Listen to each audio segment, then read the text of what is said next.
തങ്ങളെ സ്നേഹിക്കാൻ അല്ലാഹു നമുക്ക് തൗഫീഖ് നൽകട്ടെ. തങ്ങളുമായി നല്ല കണക്ഷൻ സ്ഥാപിച്ചോളൂ. ബറക്കത്തിന് വേണ്ടി ഞാനൊരു ചരിത്രം കൂടി പറഞ്ഞ് നീട്ടിക്കൊണ്ടുപോകുന്നില്ല. നാളെയും ഈ മജ്‌ലിസ് ഉണ്ട്, മറ്റന്നാളുമുണ്ട്. എല്ലാം അല്ലാഹു കബൂലാക്കി തരട്ടെ. നബി തങ്ങളോടൊരു കണക്ഷൻ നമ്മുടെ ഖൽബിൽ വന്നാൽ പിന്നതുപോലെ സൗന്ദര്യം കിട്ടുന്നൊരു ലോകം വേറെയില്ല. നല്ലൊരു ഇത്തിസാൽ, നല്ലൊരു കണക്ഷൻ ഹബീബ് സല്ലല്ലാഹു അലൈഹി വസല്ലം തങ്ങളോട് നമ്മുടെ ഖൽബിലുണ്ടായി കഴിഞ്ഞാൽ പിന്നത് ഏറ്റവും വലിയ സൗന്ദര്യമാണ്, ഏറ്റവും വലിയ ബഹുമാനമാണ്. രാജാക്കന്മാരുടെ മക്കൾ വരെ ആ കണക്ഷൻ വാങ്ങിപ്പോയി. ഹാറൂൻ റഷീദ് എന്ന് പറയുന്ന ലോകത്ത് അറിയപ്പെട്ടൊരു രാജാവിനെ കേട്ടിട്ടില്ലേ? ആ ഹാറൂൻ റഷീദിന്റെ മകൻ 16 വയസ്സുള്ള കുട്ടി മന്ത്രിസഭാ യോഗം നടക്കുന്ന സമയത്ത് രാജാക്കന്മാരുടെ യോഗത്തിന്റെ ഒരു ഭാഗം ചേർന്നിട്ട് ആ കുട്ടി ഇങ്ങനെ പോകുന്നു.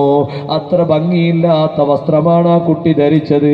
കാരണം ദുനിയാവിനോട് ആ കുട്ടിക്ക് അത്ര ബന്ധമേ ഉള്ളൂ. ആ കുട്ടി ഇങ്ങനെ നടന്നു നീങ്ങുമ്പോൾ ഒരാൾ ചോദിച്ചു, ഇതാരുടെ മോനാണ്? വേറൊരാൾ പറഞ്ഞു, രാജാവിന്റെ മോനാണ്. എന്താണ് ഈ കുട്ടി? രാജാവിനെ വഷളാക്കിയല്ലോ. നല്ല ഹൈ ലെവലുള്ള വസ്ത്രം ധരിക്കാതെ ഈ കുട്ടി ഒരു പാവപ്പെട്ട ആളെ മോനെ പോലെ ഈ പഴകിയ വസ്ത്രങ്ങളൊക്കെ ധരിച്ചു നടക്കുന്നത് എന്താണ്? രാജാവിനോട് അവർ കംപ്ലൈന്റ് പറഞ്ഞു. യോഗം തീർന്ന ശേഷം രാജാവ് ആ കുട്ടിയെ വിളിച്ചിട്ട് പറഞ്ഞു, മോനെ അന്ത ഫളഹ്തനീ ബൈനൽ മുലൂക്ക്, രാജാക്കന്മാർക്കിടയിൽ നീ എന്നെ വഷളാക്കിയല്ലോ. ഇല്ല ഇല്ല, ഞാൻ നിങ്ങളെ വഷളാക്കിയിട്ടില്ല. യഥാർത്ഥത്തിൽ തന്നെയാണ് എൻ്റെ ജീവിതം. ഏറ്റവും വലിയ നന്മയും ഏറ്റവും വലിയ വഷളത്തരവും ഏറ്റവും വലിയ സൗന്ദര്യമില്ലായ്മയും ഉപ്പാ നിങ്ങൾക്ക് ഞാനൊരു മിനിറ്റ് കൊണ്ട് കാണിച്ചു തരാം. പുറത്തു നിൽക്കുന്നു ഒരു പക്ഷി. ആ പക്ഷിയെ വിളിക്കുന്നു ഈ 16 വയസ്സുള്ള മകൻ, അയ്യുഹത്വാഇർ ബിഹഖി ഖാലിഖിക, ഓ പക്ഷി, നിന്നെ സൃഷ്ടിച്ച റബ്ബിനെ സത്യം ചെയ്തു പറയട്ടെ, നീ അവിടുന്ന് ഒന്ന് എഴുന്നേറ്റ് വന്ന് എൻ്റെ കയ്യിലിരിക്കുമോ? പക്ഷി പറന്നു വന്ന് കയ്യിലിരുന്നു. അവിടെ തന്നെ പോയിരിക്കൂ, അവിടെ തന്നെ പോയിരുന്നു. പിന്നെ രണ്ടാമത് വിളിക്കുന്നു, ഈ രാഷ്ട്രത്തിന്റെ അമീറായ, ജനങ്ങളെ നേതാവായ എൻ്റെ ബാപ്പയായ ഹാറൂൻ റഷീദിന്റെ കയ്യിലേക്ക് ഒന്ന് വന്നിരിക്കൂ പക്ഷി. പക്ഷി അനങ്ങിയില്ല. ഉടനെ തന്നെ കുട്ടി പറഞ്ഞു, അന്ത ഫളഹ്തനീ ബൈന ഔലിയാ ഇല്ലാഹി തആല, അല്ലാഹുവിന്റെ ഔലിയാക്കൾക്കിടയിൽ ബാപ്പാ നിങ്ങൾ എന്നെ വഷളാക്കിയില്ലേ? കണ്ടില്ലേ, സൗന്ദര്യം മനസ്സിലായില്ലേ? അള്ളാഹുവിന്റെ ഒരു സൃഷ്ടിയല്ലേ പക്ഷി. ഞാനും ആ പക്ഷിയും തമ്മിലുള്ള കണക്ഷൻ കാരണം അള്ളാഹുവിനോട് എനിക്ക് ബന്ധം കൂടുതലുള്ളത് കൊണ്ടല്ലേ നിങ്ങളെ കയ്യിൽ ആ പക്ഷി വന്നിരുന്നില്ലല്ലോ. അതുകൊണ്ട് ഇനി ഞാൻ കൊട്ടാരത്തിൽ ജീവിക്കാൻ ആഗ്രഹിക്കുന്നില്ല. നിങ്ങൾ എനിക്ക് സമ്മതം തന്നേ പറ്റൂ, ഞാൻ പുറത്തേക്ക് പോവുകയാണ്. കുട്ടി ചോദിച്ചപ്പോൾ വാപ്പ സമ്മതം കൊടുത്തു. 2 എണ്ണം എനിക്ക് സ്വന്തമായി വേണം, പിന്നീട് ഞാനത് തിരിച്ചേൽപ്പിക്കും. ഒന്നൊരു മോതിരം എനിക്ക് വേണം, മറ്റൊന്നെനിക്ക് നേരം പോക്കിനൊരു ഖുർആനും തരണം. 2ഉം ബാപ്പ കൊടുക്കുന്നു. ഹാറൂൻ റഷീദ് കൊട്ടാരം വിട്ടിറങ്ങുന്ന 16കാരൻ നേരെ പോയി താമസമാക്കുന്നത് ഷാമിലാണ്, ബസറയിലാണ്.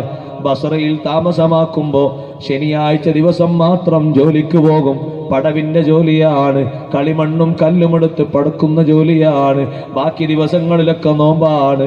നോമ്പ് തുറക്കാനും അത്താഴത്തിനും ശനിയാഴ്ച കിട്ടുന്ന വേതനം ഉപയോഗിക്കും. അങ്ങനെ ഒരു ജീവിതമാണ്. അങ്ങനെ ഇരിക്കുമ്പോഴാണ് ആ നാട്ടിലെ വലിയൊരു പണ്ഡിതൻ അബൂ ആമിരിൽ ബസ്വരി റളിയല്ലാഹു അൻഹു പണിക്കാരൻ അന്വേഷിച്ചു വരുമ്പോ ഒരാൾ പറഞ്ഞു, ഇവിടെ ഒരു കുട്ടിയുണ്ട്, 10-16 വയസ്സായിട്ടുള്ളൂ എന്നാ തോന്നുന്നത്. ആ കുട്ടിയെ വിളിച്ചോളൂ, നല്ല പണിയാണ്, നല്ല ഭംഗിയുള്ള പണിയാണ്. മഹാനവർകൾ വിളിച്ചു കൊണ്ടുപോയി വീട്ടിലെത്തിയിട്ടൊരു ഭാഗം കാണിച്ചു കൊടുത്തു. അവിടെ മുഴുവനും പണിയെടുത്തു തീർത്തു. അപ്പൊ പറഞ്ഞു, മോനെ ഹാദാ ഫീലുൽ അംബിയാ, ഇത് നബിമാരുടെ പണി പോലെയാണല്ലോ. ഒറ്റ ദിവസം കൊണ്ട് 10 ആളെ പണി നീ തീർത്തല്ലോ മോനെ. ഈ കുട്ടി മറുപടിയൊന്നും പറഞ്ഞില്ല. പിന്നൊരു ദിവസം ഈ കുട്ടിയെ തന്നെ പണിക്ക് കിട്ടണമെന്ന് കരുതി അബൂ അബൂ ആമിറുൽ ബസരി റളിയല്ലാഹു അൻഹു ആ നാട്ടിലെ വലിയ വാഇദാണ്, മഹാപണ്ഡിതനാണ്. നടന്നു നീങ്ങുമ്പോ മരുഭൂമിയുടെ ഒരു ഭാഗത്ത്, ജനങ്ങളൊന്നും താമസിക്കാത്ത ഒരു ഭാഗത്ത് ചെറിയൊരു ടെന്റ് കെട്ടിയിട്ട് അതിന്റെ ഉള്ളിലേക്ക് കുട്ടിയിരിക്കുന്നുണ്ട്. അബൂ ആമിർ തങ്ങൾ വന്നിട്ട് പറഞ്ഞു, എനിക്കൊരു പണി കൂടി നിങ്ങൾ എടുത്തു തരണം, നിങ്ങൾ ഇവിടെ ഇരിക്കൂ, ഇപ്പൊ ഞാൻ പണിയുടെ തിരക്കിലല്ല, ഞാൻ ആഖിറത്തിലേക്കുള്ള യാത്രയിൽ ഒരുങ്ങിക്കൊണ്ടിരിക്കുകയാ. എന്നിട്ട് അവിടെ ഇരുത്തിട്ട് പറഞ്ഞു, യാ സാഹിബി ലാ തഗ്തരിർ ബിതനഉമി ഫൽ ഉംറു യൻഫദു വന്നഈമു യസൂലു വഇദാ ഹുമിൽത ഇലൽ ഖുബൂരി ജനാസതൻ ഫഅലം ബിഅന്നക ബഅദഹാ മഹ്മൂലു. ഓ കൂട്ടുകാരാ, ഈ ദുനിയാവിന്റെ സുഖങ്ങൾ കണ്ട് നീ വഞ്ചിതനാകരുത്. ആയുസ് തീർന്നു പോകും, സുഖങ്ങളൊക്കെ നീങ്ങിപ്പോകും. സുഖം കിട്ടേണ്ട ഒരു ലോകത്ത് സുഖത്തിന് വേണ്ടി സമ്പാദിക്കണം. ഖബറിലേക്ക് ജനാസയായിട്ട് നിന്നെ കൊണ്ടുപോകുമ്പോ അന്ന് ബോധ്യമുണ്ടായാൽ പോരാ, മുമ്പ് തന്നെ ബോധ്യം വേണം. ഒരു കട്ടിലിൽ എന്നെ ഏറ്റിക്കൊണ്ടുപോകാനുണ്ട്, ആ വണ്ടി പോകാതിരിക്കില്ല, എൻ്റെ വീട്ടിലേക്ക് വരാതിരിക്കില്ല, ആരും അത് കൊണ്ടുവരാതിരിക്കില്ല. ആ ബോധത്തോടെ ജീവിക്കണമെന്ന് ഉപദേശം കൊടുത്തിട്ട് പറയുന്നു, നിങ്ങൾ എന്നെ വിട്ടുപോകരുത്, ഞാൻ അടുത്ത സെക്കൻഡിൽ മരണപ്പെടും. ഞാൻ മരിച്ചാൽ നിങ്ങളെ കൈകൊണ്ട് എൻ്റെ ജനാസ നിങ്ങൾ പൂർത്തീകരിക്കണം. എന്നെ നിങ്ങളൊരു പണ്ഡിതനാണല്ലോ, എന്നെ നിങ്ങൾ കുളിപ്പിക്കണം, നിങ്ങളെ കൈകൊണ്ട് എന്നെ കഫൻ ചെയ്യണം, നിങ്ങളെ കൈകൊണ്ട് എന്നെ ഖബറിലേക്ക് വെക്കണം, എൻ്റെ ഖബർ നിങ്ങളെ കൈകൊണ്ട് മൂടണം.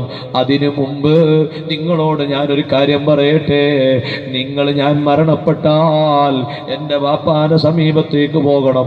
അപ്പോഴാണ് ചോദിക്കുന്നത്, ആരാണ് ബാപ്പ? ബാപ്പയെ നിങ്ങൾക്കറിയുമല്ലോ, ഹാറൂൻ റഷീദ. അബൂ ആമിറുൽ ബസരി നെട്ടിപ്പോയി. ഇത് കൊട്ടാരം വിട്ട് വന്ന മകനാണോ? ഞാൻ അറിഞ്ഞില്ലല്ലോ, അറിയാൻ നേരം വൈകിയല്ലോ. എൻ്റെ ബാപ്പാന്റെ അടുത്ത് ഈ മുസ്ഹഫ് കൊടുക്കണം, ഇത് ഞാൻ വരുമ്പോ വാങ്ങിയതാണ്, ഈ മോതിരവും കൊടുക്കണം. കൂട്ടത്തിൽ ഒരു ഉപദേശം എൻ്റെ ബാപ്പാക്ക് കൊടുക്കണം. യഖൂലു വലതുക്കൽ ഗരീബ്, നാട് വിട്ടുപോയ നിങ്ങളെ പുത്രൻ നിങ്ങളോട് പറയുന്നു, ലാ തദൂമന്ന ലാ ഗഫലതിക ഫിദ്ദുനിയാ, ദുനിയാവിലെ അശ്രദ്ധയിൽ തന്നെ കഴിച്ചു കൂട്ടരുത്, ആഖിറമുണ്ടെന്നുള്ള ഓർമ്മ വേണേ.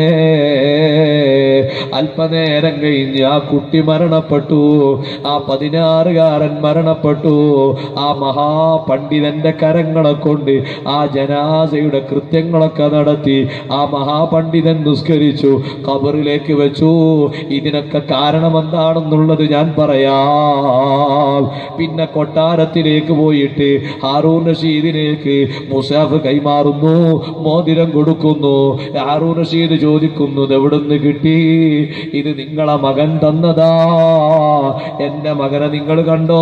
അതെ, കണ്ടിട്ടുണ്ട്. നിങ്ങളെ മകൻ അവസാനം നിങ്ങളോടൊരു ഉപദേശം തന്നിട്ടുണ്ട്, ലാ തദൂമന്ന ലാ ഗഫലതിക ഫിദ്ദുനിയാ, ദുനിയാവിൽ ഈ അശ്രദ്ധയിലായി തീർത്ത് കളയണ്ട, ആഖിറമുണ്ടെന്ന ഓർമ്മ രാജാവായ നിങ്ങൾക്കും വേണം എന്ന് നിങ്ങളെ മകൻ പറഞ്ഞിട്ടുണ്ട്. എൻ്റെ മകനെവിടെ? നിങ്ങളെ മകൻ മരണപ്പെട്ടു പോയി. ആരാണ് എൻ്റെ മോനെ കുളിപ്പിച്ചത്? ഈ കൈ കൊണ്ടാണ് കുളിപ്പിച്ചത്, ഈ കൈ കൊണ്ടാണ് കഫൻ ചെയ്തത്, ഈ കൈ കൊണ്ടാണ് ഖബറിലേക്ക് വെച്ചത്, ഈ കൈ കൊണ്ടാണ് ഖബർ കുഴിച്ചത്. നിങ്ങൾ ആ ഖബറൊന്ന് ആ കൈയൊന്ന് നീട്ടിത്തരൂ. രാജാവ് കൈ വാങ്ങി മാറിടത്തിലേക്ക് വെച്ചിട്ട് അബൂ ആമിറുൽ ബസരി തങ്ങളെ കൈ ചുംബിച്ചിട്ട് പറയുന്നു, നിങ്ങൾ വലിയ ഭാഗ്യവാനാണല്ലോ, എൻ്റെ മകൻ നിങ്ങളെ നാട്ടിലാണോ ജീവിച്ചത്? അതെ. എൻ്റെ മകൻ എന്ത് പണിയായെടുത്തത്? ഉടനെ പറഞ്ഞു, ശനിയാഴ്ച ദിവസം പടവിൻ്റെ പണിക്ക് പോകും, കല്ലും കളിമണ്ണും ചേർത്ത് പടവ് നടത്തും. ആ സമയത്ത് പറഞ്ഞു, കല്ലിൻ്റെയും കളിമണ്ണിൻ്റെയും പണി എൻ്റെ കരളിൻ്റെ കഷ്ണമായ മോനെ കൊണ്ട് നിങ്ങൾ നടത്തിച്ചോ. അതേ നടത്തിച്ചു.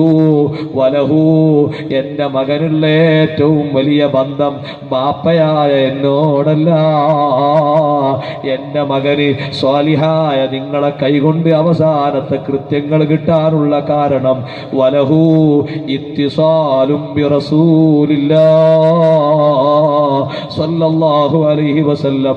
കൊട്ടാരത്തിൻ്റെ ഉള്ളിൽ ജീവിക്കുമ്പോഴും കൊട്ടാര സമാനമായ ജീവിതം സ്വാഭാവികമാണ്. അതുപോലും എൻ്റെ മകനില്ല. കുട്ടിക്കാലത്തും എൻ്റെ മകൻ്റെ കണക്ഷൻ ഹബീബ് സല്ലല്ലാഹു അലൈഹി വസല്ലം തങ്ങളോടാണ്. അതുകൊണ്ടാണ് നിങ്ങൾക്ക് തന്നെ എൻ്റെ മകനെ കാണാനും എൻ്റെ മകൻ്റെ ജനാസയിൽ കൃത്യങ്ങൾക്ക് നേതൃത്വം കൊടുക്കാനും കഴിഞ്ഞത്. നിങ്ങൾ ഭാഗ്യവാനാ മുഅ്മിനീങ്ങളെ. നബി സല്ലല്ലാഹു അലൈഹി വസല്ലം തങ്ങളോട് ബന്ധമുണ്ടെങ്കിൽ ഹുസ്നുൽ ഖാത്തിമത്ത് ലഭിക്കും.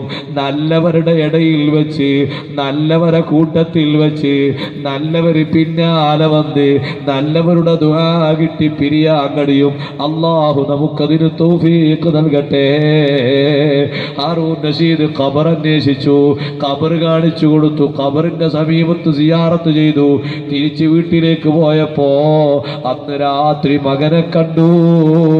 മകനതാ ഒരു കൊട്ടാരത്തിന്റെ ഉള്ളില്, ഒരു കുപ്പയുടെ ഉള്ളില് നല്ല പച്ചപ്പരവതാരി ധരിച്ച് വിരിച്ചിട്ടുണ്ട്, അഴകുള്ള വസ്ത്രങ്ങൾ ധരിച്ചിട്ടുണ്ട്. ദുനിയാവിൽ എൻ്റെ മോന് ചെറിയ തമ്മീസിന്റെ കാലം മുതൽ അങ്ങനത്തെ ഒരു വസ്ത്രം ഞാൻ കണ്ടിട്ടില്ല. ഞാൻ എൻ്റെ മകനോട് ചോദിച്ചു, മോനെ എങ്ങനെയുണ്ട് അവസ്ഥ? എൻ്റെ മകൻ എന്നോട് പറഞ്ഞ മറുപടി, അല്ലാഹു എന്നെ പരിഗണിച്ചു. എൻ്റെ പോലെ വരുന്നവർക്ക് ഇതുപോലെ ബഹുമാനം, ഇതുപോലെ സ്വർഗത്തിൻ്റെ എല്ലാവിധ സൽക്കാരങ്ങളും ഇവിടെ വെച്ച് അല്ലാഹു നൽകുമെന്ന് എന്നോട് അറിയിച്ചിട്ടുണ്ട്. അത് ഞാൻ നിങ്ങളോടും അറിയിക്കുന്നു ബാപ്പാ. അപ്പൊ നബി സല്ലല്ലാഹു അലൈഹി വസല്ലം തങ്ങളോട് ചെറിയ ഒരു ഇത്തിസാല് കിട്ടിയാൽ, ഒരു ബന്ധം കിട്ടിയാൽ നമുക്ക് രക്ഷപ്പെടാൻ കഴിയും. അല്ലാഹു ഈ സദസ്സതിന് കാരണമാകട്ടെ, വരാനിരിക്കുന്ന സദസ്സുകൾ കാരണമാകട്ടെ. മുഅ്മിനീങ്ങളൊക്കെ